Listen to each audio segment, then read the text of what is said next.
No, I don't come from any kind of money, and I've never owned a suit before.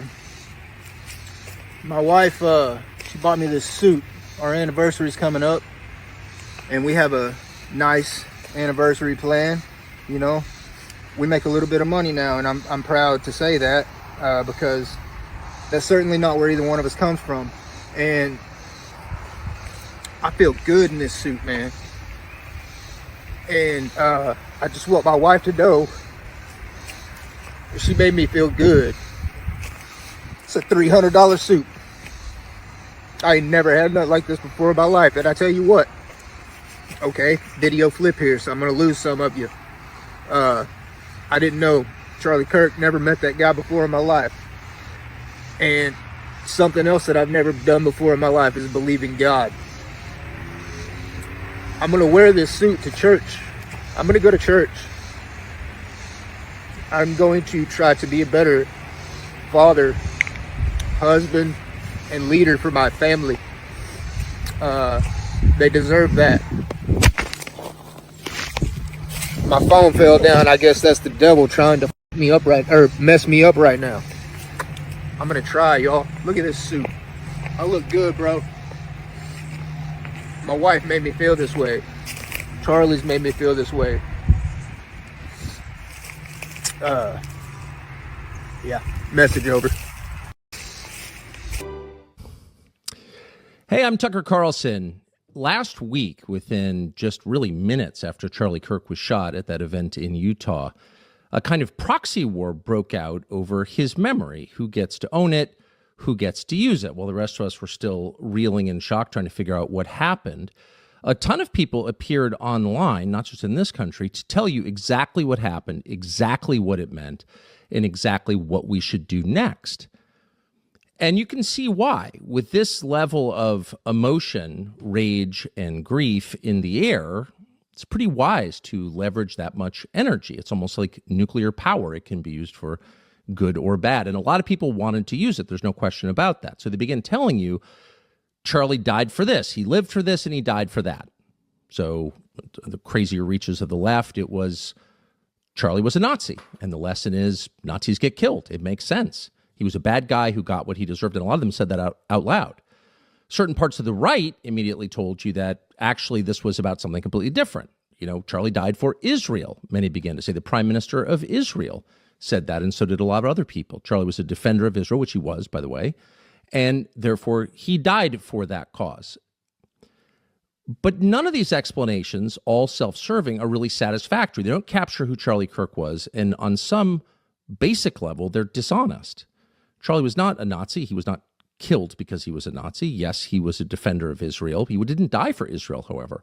Why did he die? What was his life about? What was the sin, the core sin that Charlie Kirk committed against somebody, power, that got him killed in the end?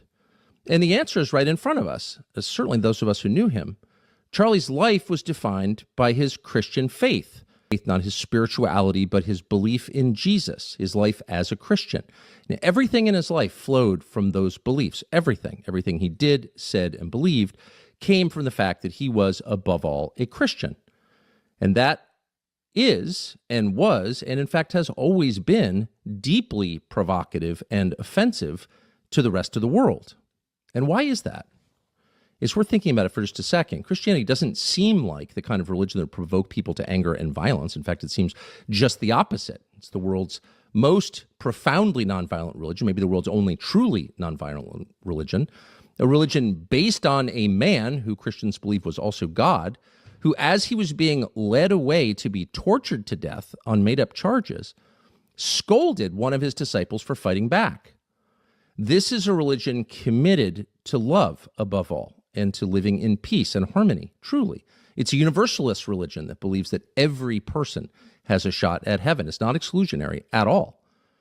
And so you would think it would make sense that if you're a government or if you're in power, that you'd want a lot of Christians living in your country, because they're not going to cause massive problems. Not a lot of sincere Christians are fomenting insurrection at any given moment.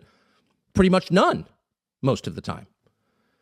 They're tidy, they get married, they love their children, they pay their taxes, they're commanded to pay their taxes. So why wouldn't you want a nation full of Christians? Why wouldn't you encourage this religious belief, even if it wasn't yours? Why would you hate it? Well, there are a couple of reasons. There are a couple of things about Christianity, and these were evident throughout Charlie's public life, that are deeply provocative to the people in power. And the first is the insistence that Christianity comes with inherently that you are not God. You are not God, and neither are your leaders. God is God, and all of us stand before him in the end to be judged, and all of us will be found lacking. Christians believe the only way to heaven is through Jesus. That's the only way. But all of us, whether we believe in Jesus or not, are fallen. We are sinners. We are less than we ought to be. We are not gods, and neither are the people who lead us. And this has a lot of implications. The first being, if you're not God, you don't get to do whatever you want.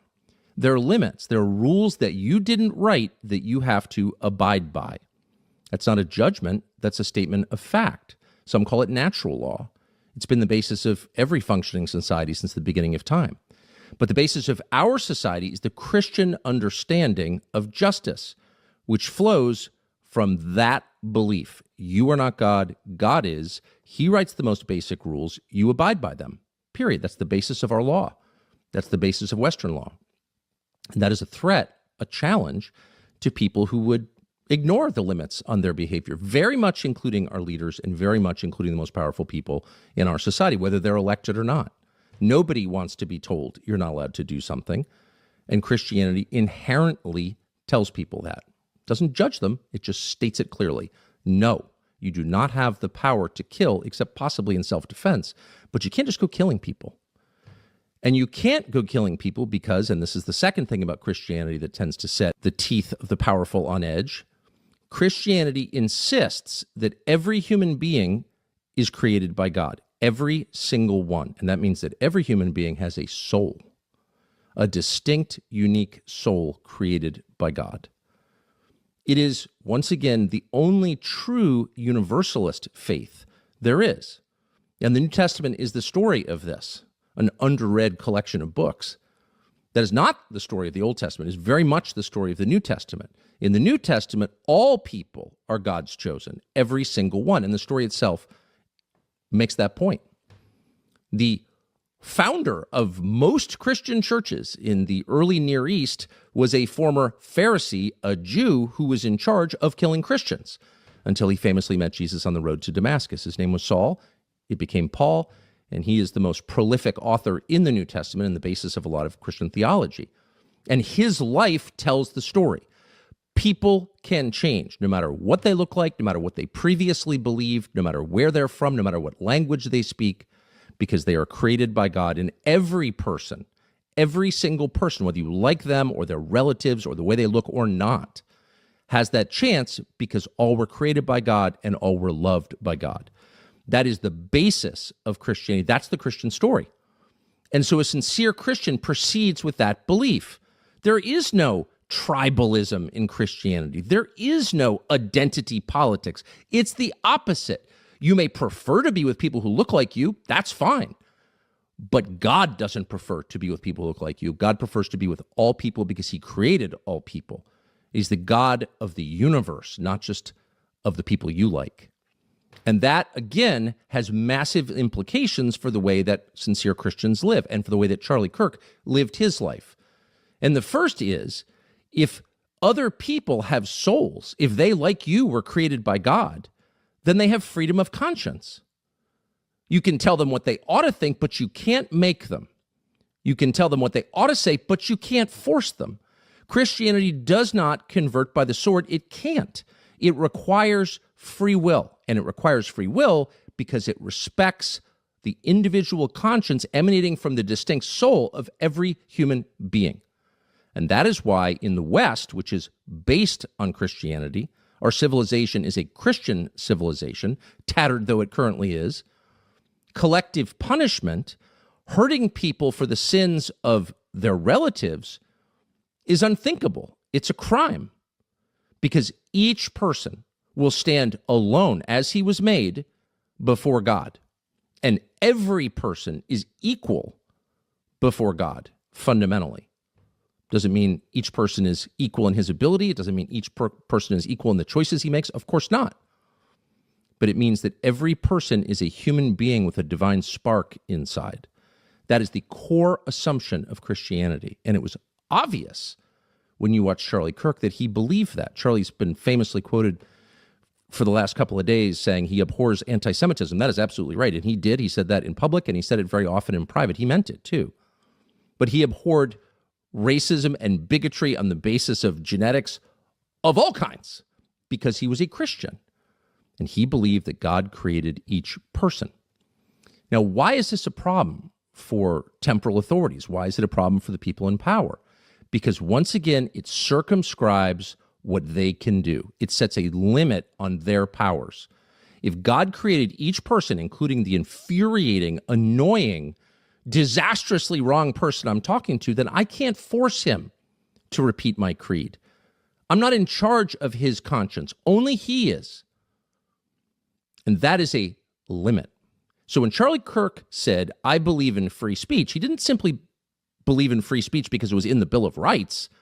He understood that it was in the Bill of Rights because it's in the New Testament. He understood that's a right that comes from God, bestowed on all of us at birth. And he felt his job, his duty, was not simply to protect it, but to live it, to show people what that looks like. And I just want to play, of the many clips we could play of Charlie Kirk on college campuses, he spent his whole life worn out most of the time. And as an older man, I often said to him, how the hell do you get on plane after plane after plane? But he felt an evangelical duty, small e evangelical duty to do it, to get out there and talk to people. Why? Not simply to build a coalition or get this or that person elected, but because he believed as a Christian that convincing people voluntarily with words, in the beginning was the Word, and the Word was with God, and the Word was God. So the Gospel of John begins. Words are the key to winning people's minds and their souls. And he really meant this. He wasn't just repeating the words. He meant it. And it was obvious in the way that he interacted with people who disagreed with him and people who hated him. Here's one clip that tells part of the story. Would you want someone who is not necessarily stable or ready to bring a child into this world and provide that child the life it deserves? Would you want them to still bring that child into this Without world? a doubt. Every life has a moral obligation to be able to live. If I can't give that child the life it deserves, why am I bringing it to... Got it. No, this will be my last question. I want you to think about it. If a single mom has two 2-year-olds, twins, and she wakes up one day and says, I can't do it anymore, I can't give them the life they deserve. But that's just not the circumstance. Hold on. Should she be able to take out a shotgun and kill both those kids? No. Of course not, because you think that would be objectionable. That's why I think it's objectionable to eliminate 2 babies that are 6 weeks old, because they're morally the same thing. One just happens to be bigger. One just happens to be older. One just happens to be outside of the womb. They're both human beings. And you have something in you that says, no way is it okay to kill a 2-year-old. That's called your soul talking. You have something in you that tells you the truth. You can call it instinct if you like. Charlie Kirk referred to it as the soul. But both mean the same thing. You have the spark of the divine, God's spark inside you, and it reacts, it hums, it vibrates like a tuning fork. And you know on a basic animal level, like your dog knows, when something is wrong. You can feel it. And the whole purpose of modern society, it seems sometimes, is to get the rest of us to ignore what we know. That vibration inside us that tells us the truth. Always, it never lies to us. Charlie did not ignore that. And you'll notice that in the end, he appealed to it with that young woman. He didn't scream, you're a murderer in his face, though he considered abortion murder, which it is. He felt that deeply. This wasn't a performance. He wasn't, another nonprofit phony in D.C. feigning outrage about something. He really believed that taking innocent life was wrong in the womb or in crowded cities, anywhere. He thought it was wrong because his faith tells him it's wrong and because his conscience confirms that belief. And so does yours, and so did hers. So did all of ours. We know when something is wrong.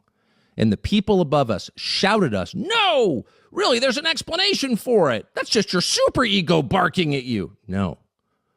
You know in your heart, deep inside, what every person has known, and that is the murder of innocence is a crime. It's a moral crime. And that girl knew it. And in the end, that was Charlie's appeal. Listen to that divine spark inside you. Listen to your soul speak. Turn off the music, get off the drugs, push the distractions, which it's hard to believe aren't actually designed to crowd out that humming inside us. And be still for a moment and accept what you already know, what you were born knowing. Listen to that. Only someone who appreciates the person he's speaking to as an actual human being could speak that way. Notice how rare that is. It's been noted in the past couple of days, Charlie was a free speech champion. Absolutely he was. And I pray that that's his legacy. But I also think it's important to explain why that mattered to him. It was not abstract in any sense. It was central. It was the core. Because consider what it means if you don't respect free speech, which is another way of saying free conscience, the right of other people to make up their own minds about the basic questions of what is right or wrong and to express their views on those issues. If you don't acknowledge the right of other people to do that, and if you take steps to prevent them from doing that, what are you really saying? You're really saying, I don't think you have a soul. I think you're a meat puppet I can control. I think you're an animal, maybe sub-animal. You're a slave. You're a person to whom I can dictate belief.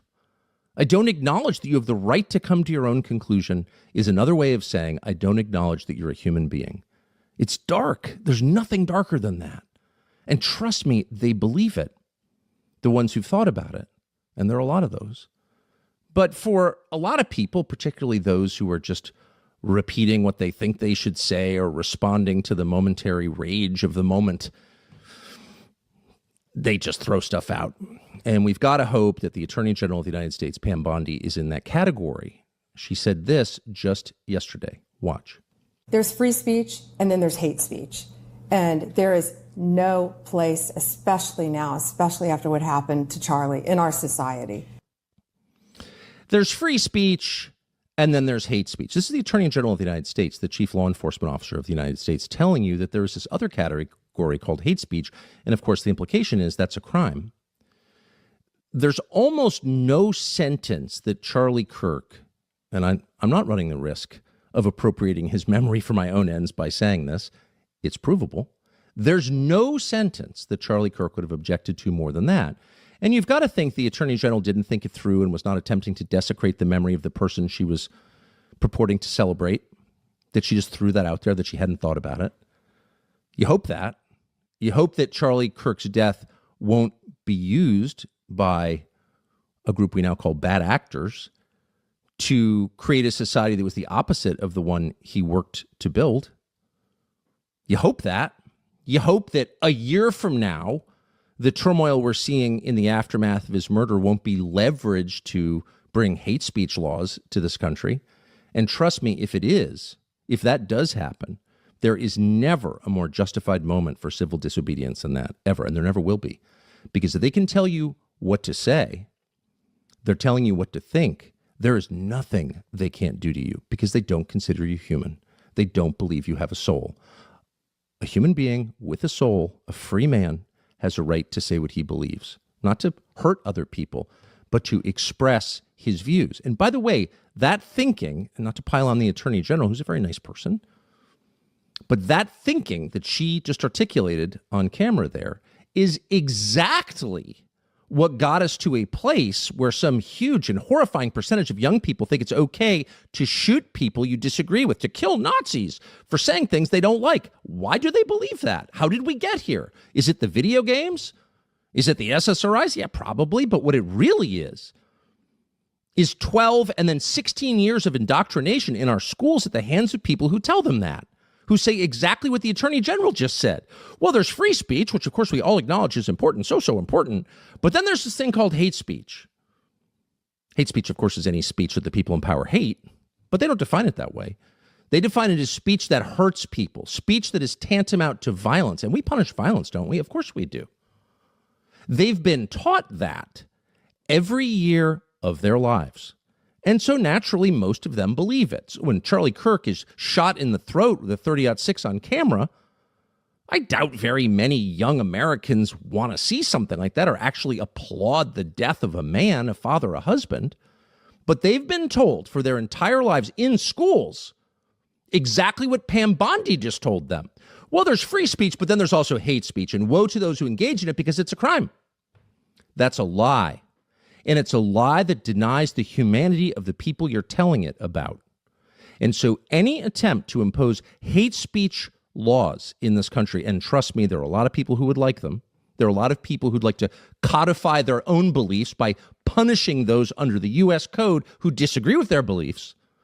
Any attempt to do that is a denial of the humanity of American citizens and cannot be allowed under any circumstances. That's got to be the red line. Because again, when they can do that, what can't they do?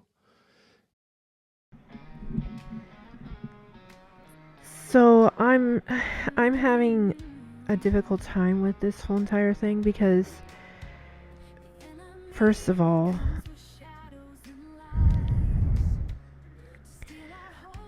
I'm trying to think of this in the sense of, does anyone care what their words, what their actions are doing to Charlie's wife? Is anyone thinking about her and the kids? Is anyone considering her and the kids? Why is everyone trying to exploit this and get as many views as they can? I don't understand. Like, everyone. I'm not kidding when I say everyone. I literally mean everyone. I mean, people on my Facebook, they're saying horrible things about him just for views. Calling him a woman, an invert, using Jewish mysticism like gematria, like word codes and like number codes and astrology and divination for views.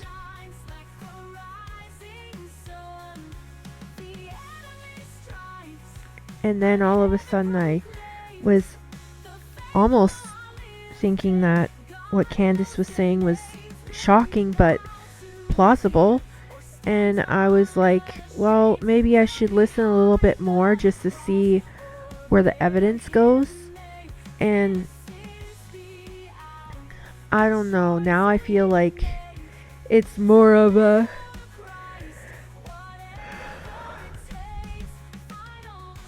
As you can see, I'm exhausted from all of this.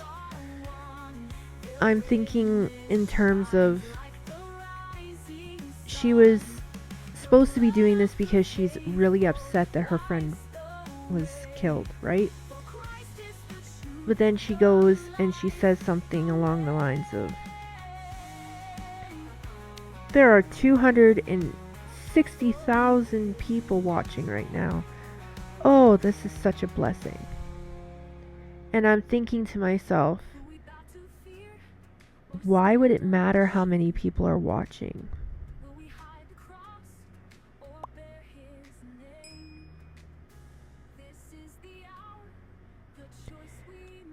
Wasn't the purpose to bring truth? So then why does it matter who's how many people are watching?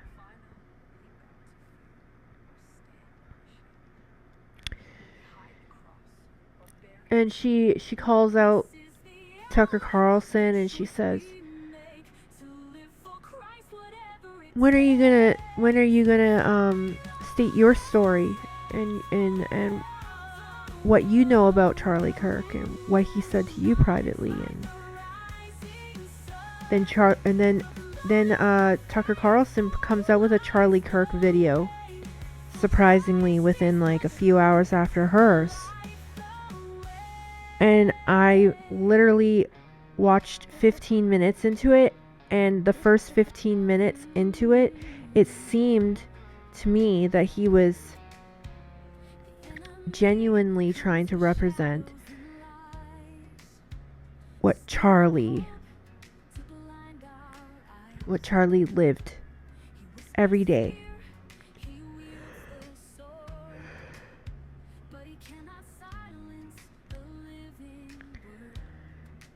I'm going to tell you guys, I don't know what's going on. I really don't. I don't understand what's happening.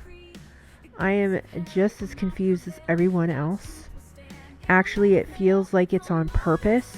I feel like everyone's feeding us something so that we're like running around with our heads cut off, wondering what's going on and just addicted to the next thing. You know what I mean? Looking for the next piece of information. We're trying to consume it to figure it out.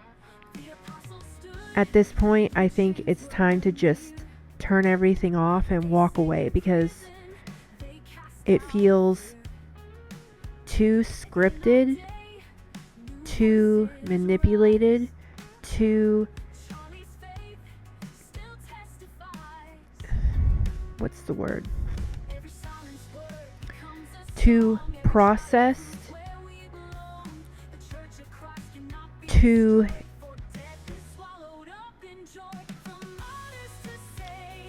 easy, like fast food. It feels like fast food for your curiosity, if you ask me. It feels like it's a fast food for your curiosity. It feels like fast food for your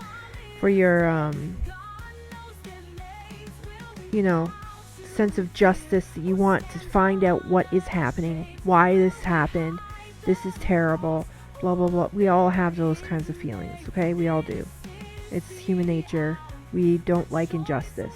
It's just something that we just normally can't process or comprehend, and we like to try to understand why excuse me, why such a tragedy would happen, or even be a possibility to take place. I'm so tired. Wow, my brain. We're never going to know.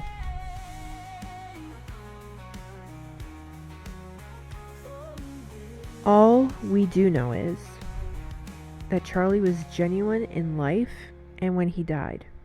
He was genuine with what he said. He never backed off of what he said. He never redacted what he said. He never took back what he said. He was ever evolving, and he was ever willing to admit when he was wrong, if he was wrong, and he was always willing to look for the truth, no matter where it went, what it said, whatever, even if it went against something that he already previously believed. That was the way he was. And I think that he was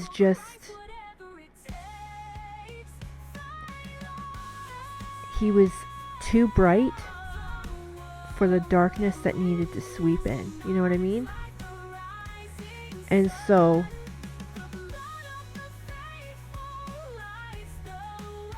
unfortunately, God also knew that with his passing, that it would be like a wheat seed going into the ground. It has to die and germinate to be able to produce much fruit. And that's exactly what happened. He produced a lot of fruit.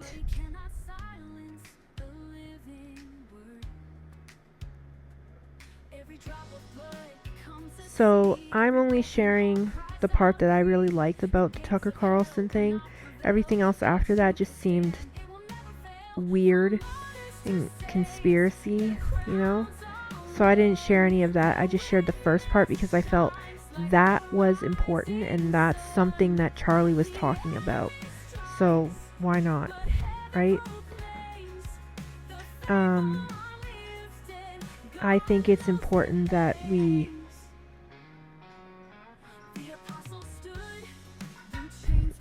we set a certain diet for ourselves on this. You know what I mean? I made it sound like fast food reference. What I mean is, this seems too manufactured. So, we need a diet. I'm going to stop listening to Tucker Carlson and Candace Owen. I'm going to unsubscribe again, like I did 2 years ago. And I'm just going to stick to figuring things out by praying about it and reading my Bible, because all of this is just too much. It's too much, and it's got me almost like, what's going to happen next? Oh my God, I need to know what's going to happen next. And I don't want to be like that. I want to be like, Jesus, you have the wheel. Jesus, you're in control. I know that you're leading this whole entire thing. I know that whatever happened was within your will. So I'm just gonna pray and trust that you have a bigger and better plan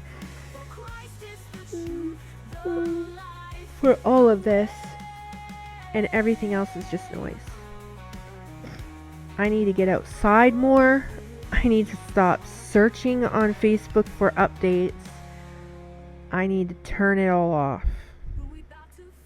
I just need to walk away. It's too much, and I can't handle it now. So I gave it enough time. I gave it almost a week. Well, tomorrow will be 1 week. I gave it a week to take up my time, to distract me. I'm done with the distractions now. Good job, enemy. You tried your best, but I'm not that kind of girl, you know? I can't just sit around and wait for you to breadcrumb your stupidity out there of whatever you're trying to do in the background. Not gonna happen. I'm gonna wait for Erica to speak her truth, if she ever does. Speak the truth of what she knew was going on leading up to what happened. And whatever she says, I'll wait for that, because everyone else has an agenda, everyone else has a motive, and everyone else has a reason for exploiting him the way that they are right now. And it's really strange how it's happening, and I feel like it's on purpose for views and money, and it's just sickening to me. He was a man, a person. He was a lovely man too. Like, he wasn't just like a regular mouthpiece out there. He had morals and values. He was helping people.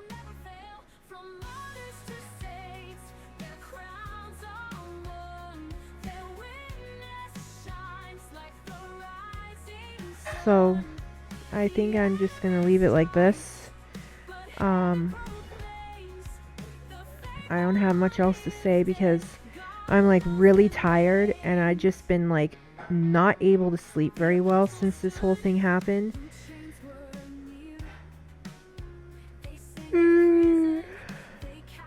So I'm probably just gonna end it here, and I pray that everybody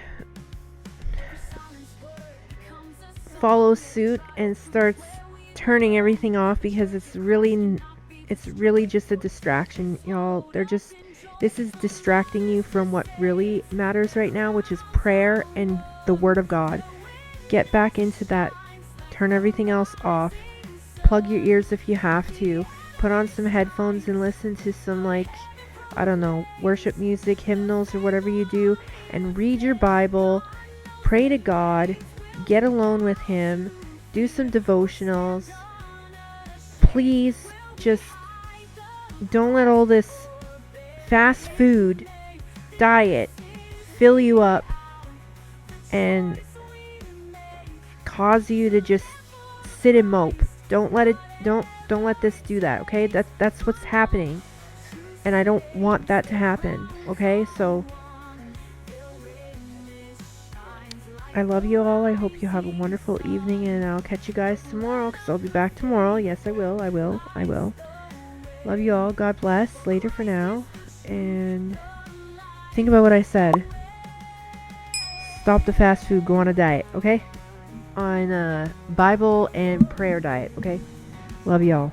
Later for now. God bless. Good night. Will we bow to fear or stand unashamed? Will we hide the cross or bear his name? This is the hour, the choice we make, to live for Christ, whatever it takes.